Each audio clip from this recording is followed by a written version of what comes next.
Welcome into another exciting edition of Locked On 76ers. Keith Pompey, Marc Farzetta. Sixers split over the weekend, but you also get very nice performances from Joel Embiid and Paul George. Keith, a glimpse of days of years past. We'll talk about that and more on this edition of Locked On 76ers.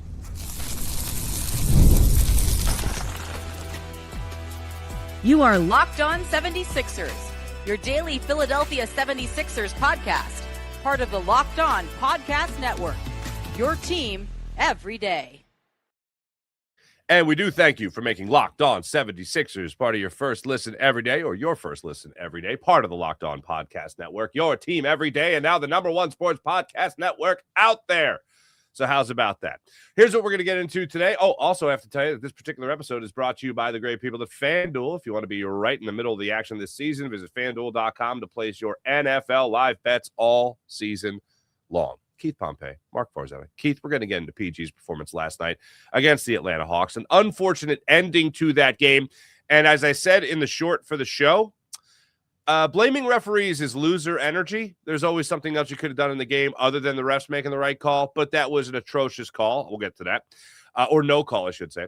Embiid's 39 points that he took the Pacers for, just like the Eagles did against the Raiders yesterday, Keith. The Sixers did against the Pacers exactly what they should do against the Pacers. And Joel Embiid in particular did exactly what he should have done against the Pacers. And also Tyrese Maxey's status. Sixers are off until Friday, I believe it is. Another long week off here. But Tyrese Maxey, some concern there about the illness, but hopefully back into the spring of things later on this week. Keith, let's start it off with last night's performance. I know it was a loss, but just evaluating an individual performance, a new Sixer career high for Paul George, 35 points, including 7 for 10 from beyond the arc. The man was clutch money right up until the very end of the game, but obviously not the way he wanted to end, but that was a glimpse of the past when it came to Paul George. Yeah, that was a great performance for Paul George. It's like he's been trending that way because his best performance before that was the game against Indianapolis. So you say to yourself, is he going to be able to duplicate that? And he took it a step further. You know what I mean? So when you look at Paul and you see the things that he was able to do, you're saying to yourself, wow, he looks great as the point forward role, like initiating offense for himself, for others. It was a point where when he was out of the game, you're saying to yourself, how are they going to score points? How are they going to run this offense? You know, that's how dominant he was.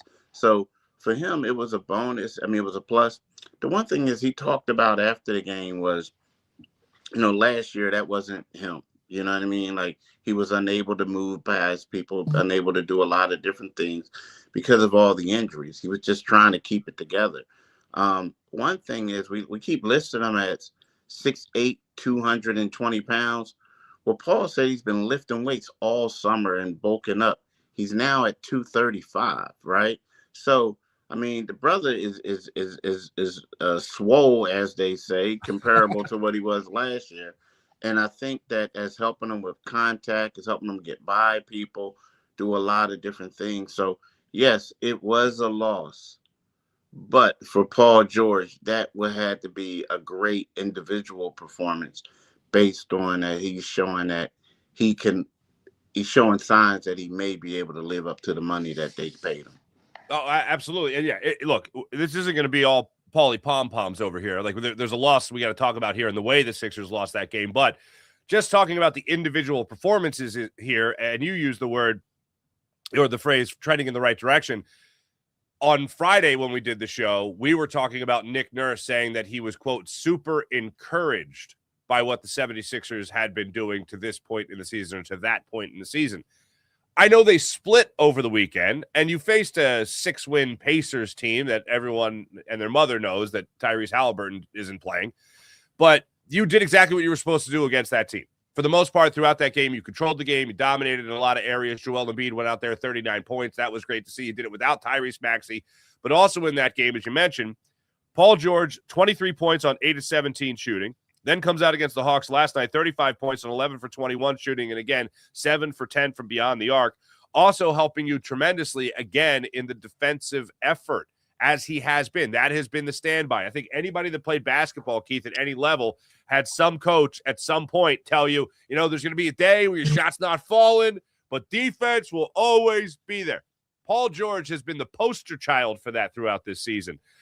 In his opportunity, he's always playing solid defense. You talk about athleticism, you talk about strength, you talk about playing yourself into game shape. I think you've also seen that natural progression throughout this season, and really seeing it without Tyrese Maxey now over the last 2 days, Paul George trying to step up and be more of that scorer for the Sixers team as well. Yeah, he is. He's trying to, step up and be the scorer. It looks now. Here's the one thing. Like when we talk about it, I think that with Embiid not being there, you look at it, and we talked about this before. Even when not Embiid, excuse me, Maxey, we talked about this before. We said that they're having a hard time bringing the ball up, initiating offense, doing things like that. So the best two options they had was Kyle Lowry at 40, about to be 40, and Paul George, right? And Paul George is a point forward. So, he looked great at doing certain things. He wasn't force-feeding the ball to Embiid. He was getting others involved. He was doing what a real point guard does. Like, you know what I mean? Whoever has the best shot, you give it to him. But also, if you're a new wave point guard, if you have an open lane and an open three, you're going to take it. And those are the things that he did. The only concern that I have about this right now, and don't get me wrong, he played great, is he going to be able to do some of these things still when Maxey comes back? You know what I mean? Because he looks so good with the ball in his hands. Granted, both of these teams that they played were banged up teams, right? One team was better than the other, Atlanta, 15-12. The Pacers were banged up and struggling. But at the same time, the things that he did, you have to say, you have to wonder what is it going to be like with Maxey. Now, you did allude to one thing. You said one win was good. The other one was, I thought it was a bad law. I thought it was a missed opportunity. And the reason why I'm saying that is because, yes, you did not have Maxey, but in order for you to beat a team without Maxey, you have to say to yourself, Paul George has to give me 30. He gave you 35. Somebody has to go out there and be lights out and hit threes. Boom. Joel Embiid has to grab rebounds. He has to do all this other stuff. He did. He had his first double-double of the season. And you got to be able to close out a game. Well, that's where they struggled at. They couldn't do that. So when you look at it, this was a golden opportunity for them to steal points. Still a win.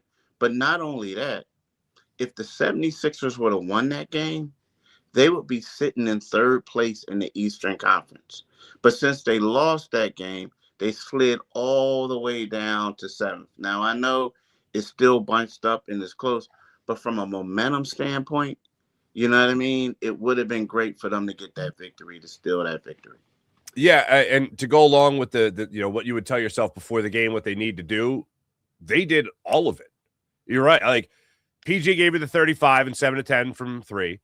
Joel Embiid got you 22 points on 20 shots, but also had the 14 rebounds.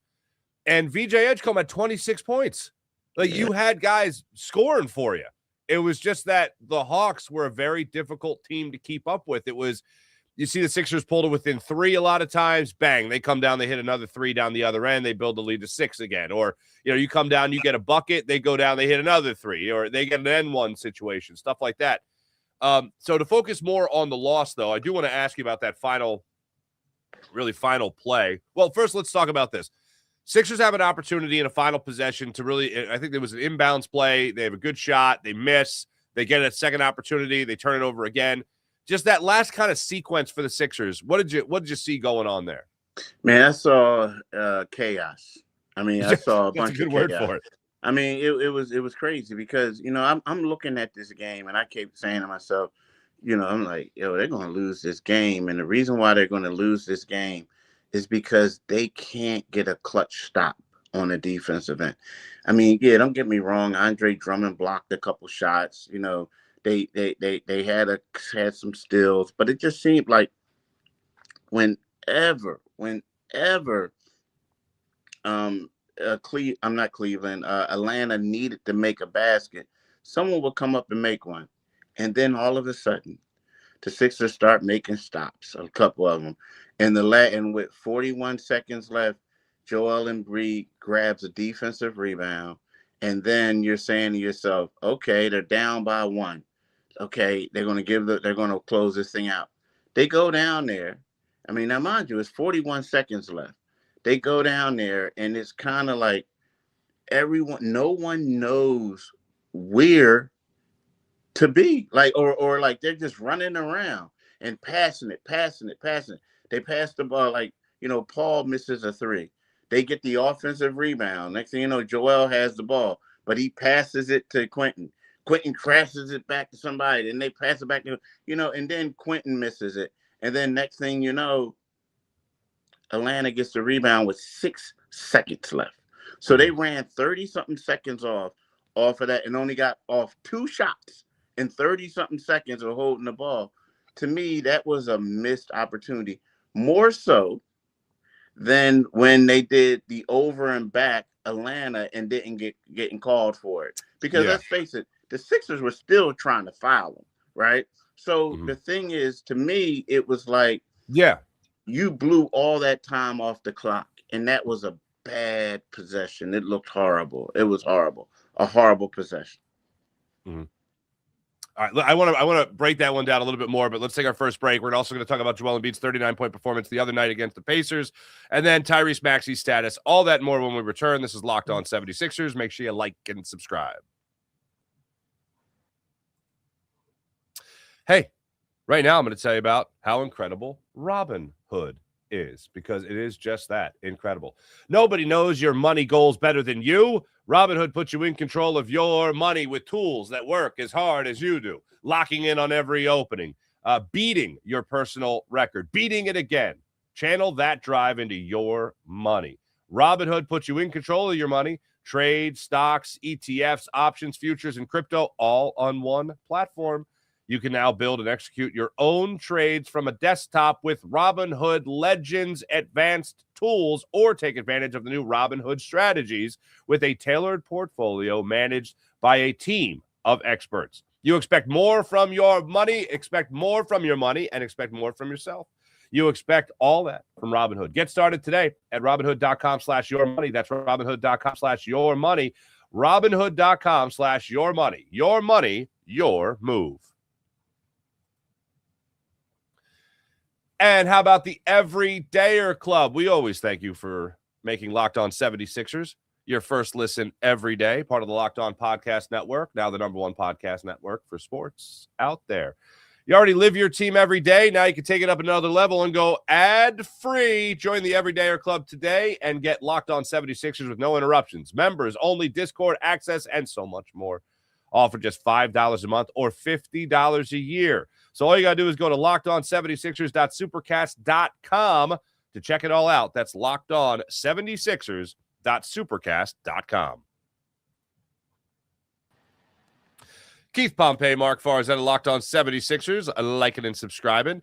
Let's talk about that. So it looked to me that VJ Edgecombe fouled him in the front court before he got to the back court, but it wasn't called. Then VJ had to foul him again, I believe is how it went down. And then they send Alexander Walker to the line. Nick Nurse is losing his damn mind, Keith. He's like, that was obviously back. He caught the ball in the front court, and then he went over the line. And if it wasn't, then you should have called the foul, but they didn't. What the hell happened there? I mean, dude, to me, what happened is that, first of all, the ref missed it. They said that, they said that there's something that you can't challenge. Nick said you thought that you could. And again, that was egregious. I mean, it was a bad mistake. But all that happened after the 76ers blew it. Like, Yes. you know what I mean? They blew it. Like, they blew an opportunity. You know, the guy was going to, I mean, like, you hoping and you wishing and praying that the guy makes a mistake and you may get the ball back. But they, even after that, they still had a chance to go into overtime, and they still missed the shot.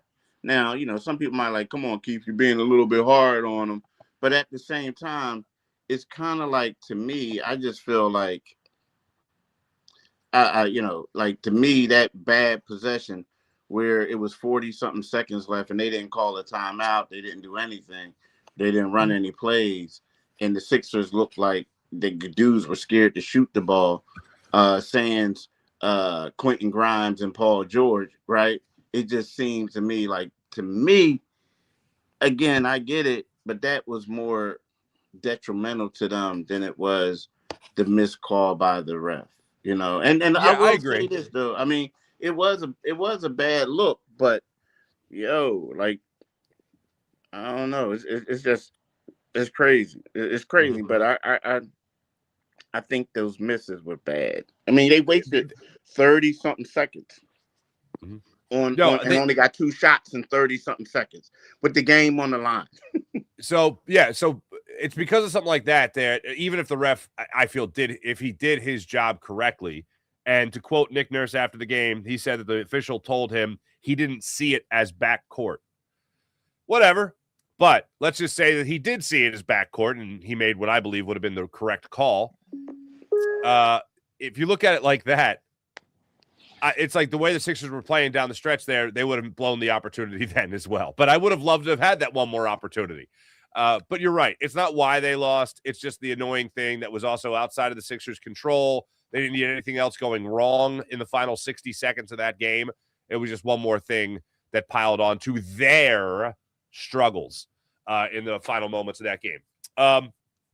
Joel Embiid against the Pacers. 39 points. Again, no Tyrese Maxey. Star of the game. Coming up big for the Sixers in that. I think most Sixers fans, most right-minded Sixers fans, have to look at a performance like that from Joel Embiid. And I know he struggled again from the floor. The numbers were 8 for 20 from the floor for 20 shots for 22 points against the Hawks. But just putting up points, pulling down 14 rebounds. He had a turnover and a steal in the final 7-10 of the game when he checked back into the fourth quarter. I take everything Joel Embiid does with a grain of salt this year because I just want him to keep doing it, do it again and again and again. These are now a couple of games you're seeing from Joel Embiid where he is at least putting up the points, and especially in this last game last night against the Hawks, pulling down the rebounds as well. Yeah, and you know what? Yeah, he did. I mean, to me, it's more so than anything is a nice confidence boost, right? But you know, the one thing is you can't take away from it that, you know, these were in regards to regular season games. The 39 points that he had were the most regular season games since 2 seasons ago when he scored 70 points against the Spurs.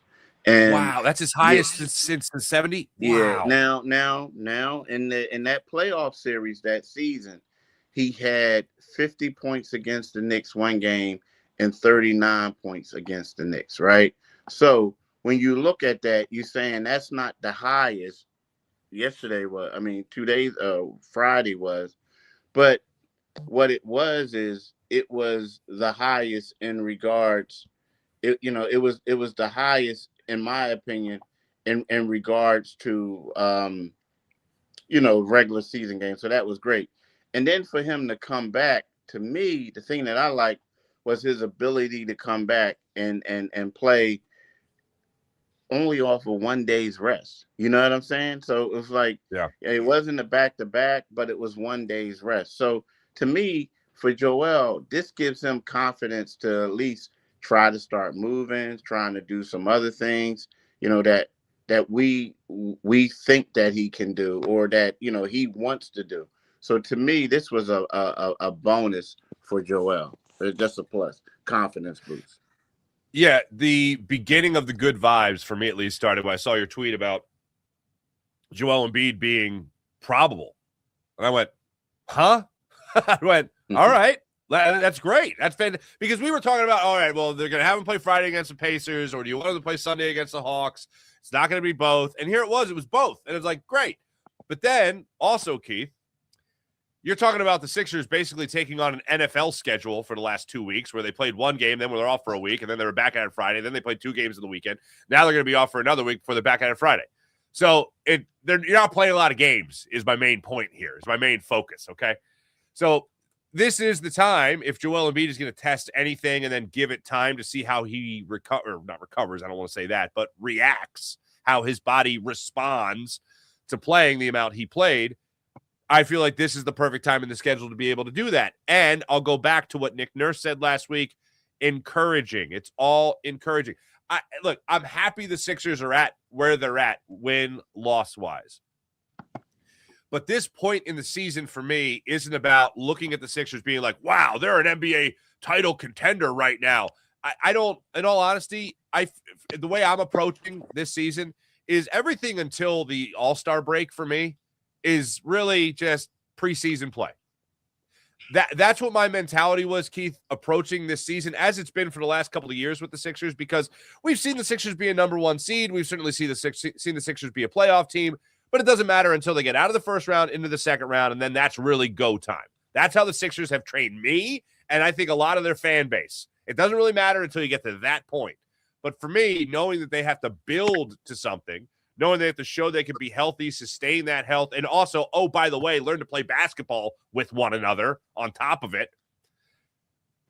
That's not going to happen for me until I trust that these guys are going to be able to be out there and play for long periods of time together, like you saw PG and Embiid do last night with, again, another 30-plus minute performance by both of them. And also you get Tyrese Maxey back out there after missing the last 2 games. So that, for me, I think is the way a good amount of Sixers fans also look at it, where it's like, yeah, we got to understand that you guys are building towards something. It ain't going to be perfect in the beginning of the year. It's certainly not going to be all healthy in the beginning of the year, but it's going to take time for these guys to show health, sustain it, and then also play together. Yeah, true. But here's something else that people have to be cautious of a little bit. We got to see them do it again. And what I mean by that is because, these were 2 games, and, I do expect Joel Embiid the next time he plays to come out with another solid performance, right? I do. And I think everybody's going to be like, going, bananas and stuff like that and going really excited. But I kind of compare it to when James Harden came back. When, James Harden was traded with the Sixers to the Sixers, and he missed like a couple weeks or whatever, a week and a half. And then he played his first game. And I remember Joel Embiid just raving over saying, wow, I never played with anybody like this, yada, yada, the whole 9. Everybody was great, going goo, goo, gaga. Then all of a sudden, those games start piling up. And then all of a sudden we realized that James lost a step. He couldn't do some of the things he did before. Joel Embiid, they had a week off, and he was able to come back, and he was able to dominate. And then he played yesterday. He wasn't as dominant, but at the same time, he was still able to go out there and grab rebounds and do other things because they knew that he would have 4 days off after this. So they were going to enable him to rest up. So I'm saying this to say it's kind of like, can he do this, play at this level when the games are piling up, where he's only have 1 or 2 days of rest in between, right? Mm-hmm. You know what I mean? Those Absolutely. are the things. So that's the question mark for Joel Embiid. And to a certain extent, I guess you have to include Paul in there as well, but he's been playing more so than Joe, but like recently. But I just feel like, to me, that's the next step for Joel. But again, it was a confidence boost. It can show you what he could do. Like if they were only playing once a week, Joel Embiid would be one of the first-team All-NBA guys still if they were only playing once a week. Let's go, man. All right, when we come back, I saw the word concern thrown around a little bit when it came to Tyrese Maxey and this illness. I'm going to be somewhat optimistic here. I think he'll be okay come Friday, but you can tell me about that and what Nick Nurse told you about Tyrese Maxey when we return. This is Locked On 76ers and the Locked On 76ers YouTube channel. Like and subscribe. Back after this. Let me tell you right now about FanDuel. NFL Sundays move fast, even faster on FanDuel. One big play and suddenly everything feels different. That's what makes live betting with FanDuel so exciting. You're not just watching the game, you're also reacting in real time. With FanDuel, you can place bets as all the action unfolds. Every drive, every momentum swing, every highlight moment. Live betting is the best when the game starts to shift. Receiver getting hot, maybe a defense tightens up just a little bit. Live spreads, money lines adjust instantly on FanDuel. Player props update, and guys heating up. You could follow that and make yourself some money. So if you want to be right in the middle of the action this season, visit FanDuel.com to download the FanDuel app. That's FanDuel.com and place your live NFL bets all season long. FanDuel, the game moves fast, and so can you. All right. Are we? What's going on Tyrese Maxey's illness? I expected him to play Sunday. Saw your reporting. Nick Nurse told us some stuff about being concerned. What's going on, Keith? Yeah, it was one of those things. I mean, he had an illness, and here's my thing. After the game, before the game, I asked Nick Nurse. I said, "Look, Nick, is this something that you guys have to be concerned about, or is it something where you look at it and you say, okay, the games are just so close together. He was sick. We want him to get over everything." And Nick said, no, we're worried. Basically, we're worried because he's not playing. Now, Nick said that on Friday, they expected him to join the team Friday night. To head to Atlanta, be ready and, do everything that they could do. And he didn't do it. But he said that since then, he's had a conversation with Tyrese. Tyrese told him that, "Coach, don't worry, I will be there on Tuesday for practice." Right. So, but I think that Nick, he's worried a little bit because this is out of character for Tyrese. Tyrese is the guy. He had a messed up shoulder. He wanted to play. He had another ailment. He wanted to play. So now he's sick, and then he's supposed to meet with the team, but he didn't make it. So with that being said, I think there is a little cause for concern for that. Now, Nick tried to walk it back a little bit by saying, this and that, and, he'll be here, he'll be there. But I understand it.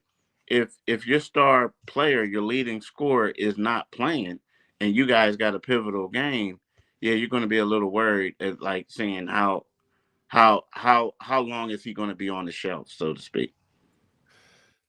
So is there any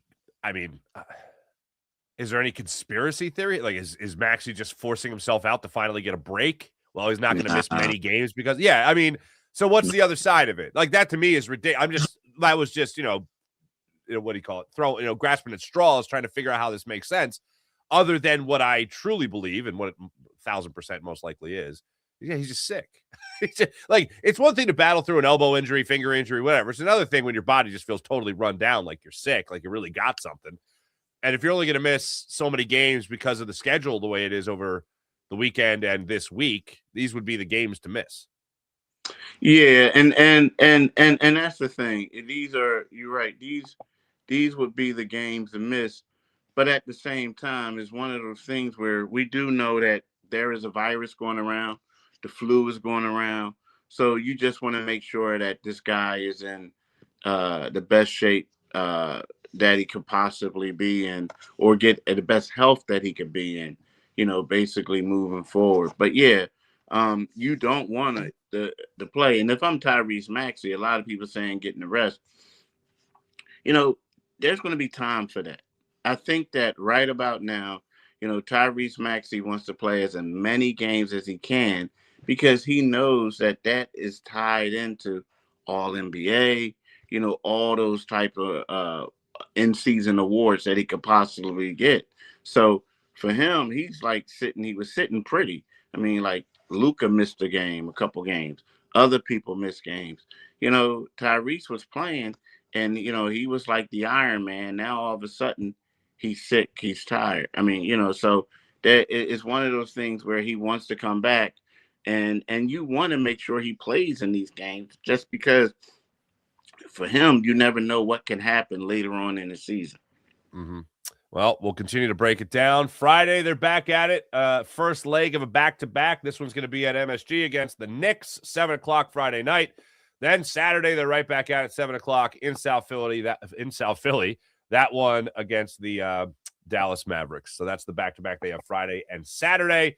And then it'll pretty much be business as usual after that, schedule-wise. Keith Pompey, Marc Farzetta. Make sure you guys like and subscribe here to Locked On 76ers. We'll be back with you guys tomorrow to break it down even further, especially when it comes to Tyrese Maxey and his status in the league right now. Talk about that more tomorrow. This has been Locked On 76ers. Make sure you guys check out the Everydayer Club as well. Come on now. You can get so much when it comes to the Everydayer Club. For instance, Locked On 76ers, if it made your Spotify Wrapped, prove it on social media to secure a free month of our brand new Everydayer Club. Just tag our national Locked On Podcast Network account on any social media platform, and we'll drop you a code. You can be one of the first to join the Everydayer Club to get your favorite ads, all that, and so much more. Oh, we got something working over there. That and so much more. Keith, appreciate that, brother. We got all that going on. Go to LockedOn76ers.com, LockedOn76ers.supercast.com to break it down even more. Thanks for watching. Thanks for listening. Be back with you guys tomorrow. See you then.